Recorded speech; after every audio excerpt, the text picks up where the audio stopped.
Hi and welcome to Venice-Mestre, a rather dull station, albeit with some fascinating trains, where we start today's trip to Rome with Trenitalia's Frecciarossa service on board an ETR500, passing through one of the most expensive railway lines built recently in Europe. I'll show you the train and the trip, along with a bit of history and technology. Train spotting in Italy is always enjoyable. Italian trains come in various shapes and forms, making for entertaining moments. This is also my preference while waiting for a train at Venice-Mestre. Not for long though, as soon my train, an ETR500, arrives from Trieste Centrale, calling here on its way to Roma-Termini. The class ETR500 has a long history with origins dating back to 1988, when the first prototype was unveiled. After successful tests, FS ordered the first generation of this class, which could only run on 3000-volt direct current, and for that reason was limited to a speed of 250 km per hour due to the high energy intensity required for faster speeds. Following FS's decision to electrify all new lines with 25 kV alternating current, new locomotives were ordered, leading to the development of the second generation of ETR500s. These multi-tension trains were introduced in 2005 and are capable of reaching speeds of 300 km per hour in commercial service. Each train set consists of 11 cars, offering 3 classes of service and a cafeteria, with a locomotive positioned at each end. After this brief history of the train, let's find my business class seat for the 3-hour-and-a-half trip to Rome. Later in the video, I'll show you the rest of the train. For now, this is my comfortable seat. Departure is at 8:34 on time.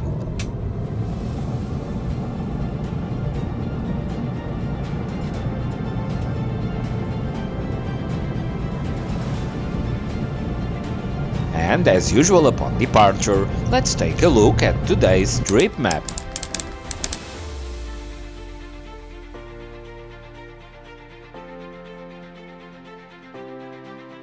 Furthermore, you can access to a multitude of free content, newspapers,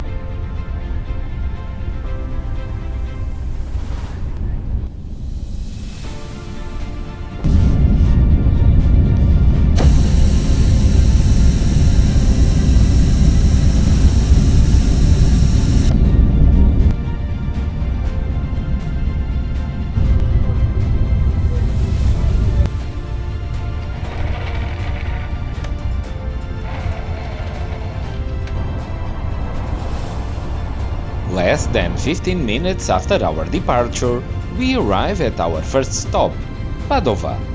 This major station and junction serves over 450 trains daily. Here, the main line to Bologna branches off from the line connecting Venice to Milan, along with 2 other branch lines that also diverge from the main line at this station. As for the city itself, Padova boasts a history stretching back millennia, with its foundation estimated around the 12th century BC. It's also home to one of the oldest universities in the world, the University of Padua, which was founded in 1222. Notable figures such as Galileo Galilei or Nicolaus Copernicus have taught or studied here. Today, Padova is a major center for tourism, culture and economics in northern Italy, featuring an 1100-hectare industrial zone that is among the biggest in Europe.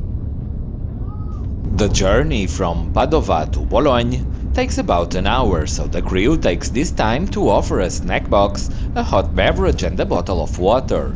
I choose a coffee, of course. Inside the snack box, there's a sanitizing wipe, 2 different cookies, and a card with instructions on how to connect to the onboard entertainment system. I tried it briefly and it worked perfectly. As usual, however, I always prefer to soak in the views. Like now, as we pass over the Adige River and the Rovigo station.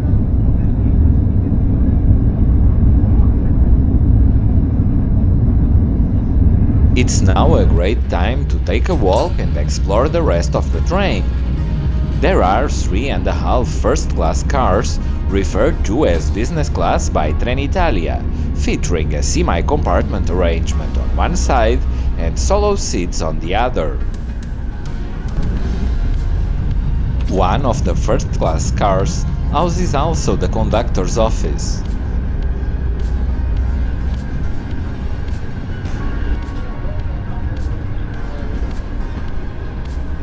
The last car is divided into two sections. Half is a quiet area for first-class passengers,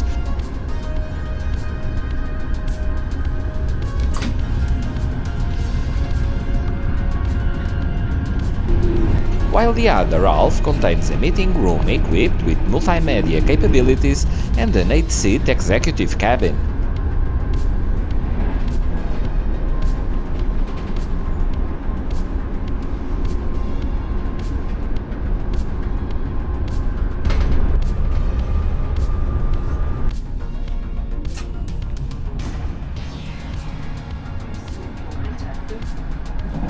On the other side, there's a half-car business class in an open-plan arrangement.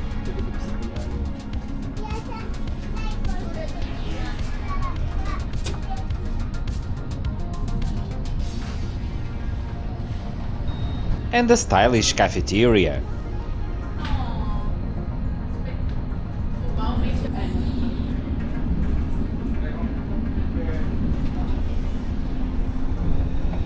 The rest of the train is the standard class in a 2+2 arrangement, unfortunately way too crowded for filming quietly.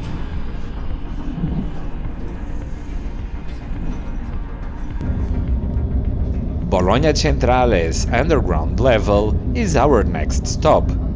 This busy station handles over 700 trains a day and nearly 60 million passengers each year. Therefore, it was a practical decision to construct an underground station for high-speed trains to help reduce congestion on the main level at a cost of over 500 million 2009 euros. This underground level features 4 tracks. Trains began passing through non-stop in June 2012 and stopping services commenced on this level just 1 year later. We depart from Bologna Centrale with a delay of 2 minutes. And now the fun begins. The journey to Florence takes us along one of the most expensive high-speed rail lines constructed in Europe in the last decades. This 91.5 kilometer stretch features 12 tunnels, which together span a distance of 80.5 kilometers. In fact, about 88% of the distance between the two cities is traversed through a series of tunnels under the Apennine mountain range, including Italy's longest railway tunnel, the Vaglia Tunnel, which measures 18.7 kilometers. Construction of this line began in 1996, and it was inaugurated 13 years later in 2009. The total cost surpassed 8.5 billion euros, which includes the underground station in Bologna. This makes the high-speed line from Florence to Bologna one of the most expensive rail lines ever built in Europe. After crossing the Apennines, we leave behind the cloudy day and enter Florence bathed in glorious sunshine. Although this service does not stop at any stations in Florence, they are still nice to see. As for the city itself, it is definitely worth a visit, possibly as a day trip from Rome. Shortly after passing Florence Campo di Marte, we will enter the high-speed line between Florence and Rome, Italy's first high-speed rail line, which opened in stages between 1977 and 1992, with construction having begun in 1970.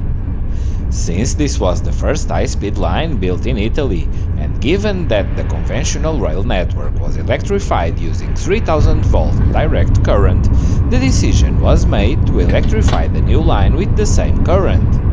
This choice ultimately limited the line's maximum speed to 250 km per hour due to the very high energy intensity required to sustain higher speeds.